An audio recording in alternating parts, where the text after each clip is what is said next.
Alam kong mahal ako ni kapag kung mahal ako ni Arlene kapag alam kong mahal ako ni Maki kapag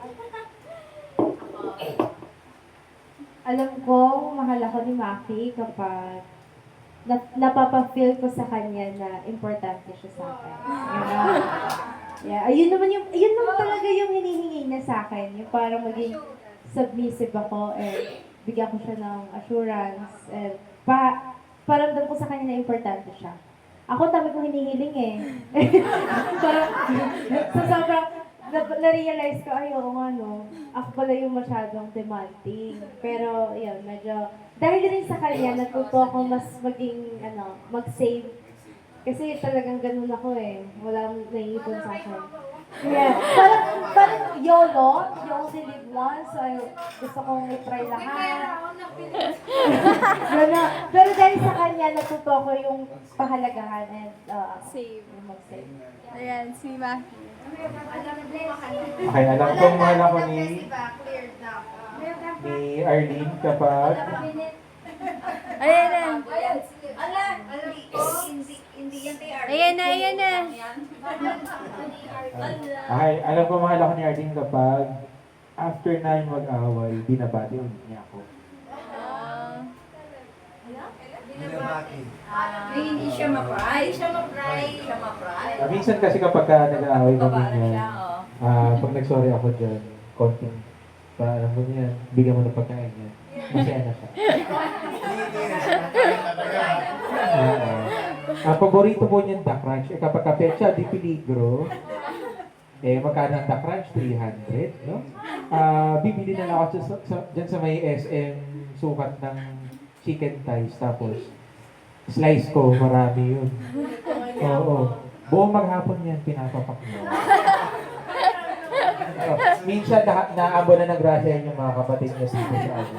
Minsan may with matching spaghetti mo yan. Kahit walang birthday. Pinaka nakakainis kay Arlene or Maki ay Pinaka. Ako? pinaka nakakainis.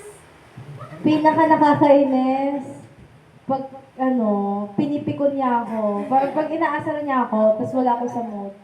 Wala ko sa mood makipagbiruan. Tapos minsan ko siya, nasusunggaban ko siya na ko siya ng kamalditahan kapag wala ko sa mood, tapos masyado siyang playful. Pinaka nakakainis kay Arlene kapag nag-aaway kami tapos hinahawan niya ako ng hiwalayan. Yun siya, oo. Sa akin, asar-asar lang. Kung talaga. Oo. Yan. Pero mamaya, bati na ulit ko.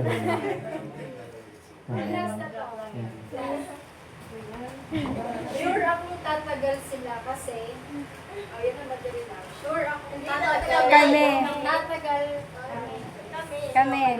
Ako, sure akong tatagal tayo kapag siguro maging faithful, loyal ka sa akin.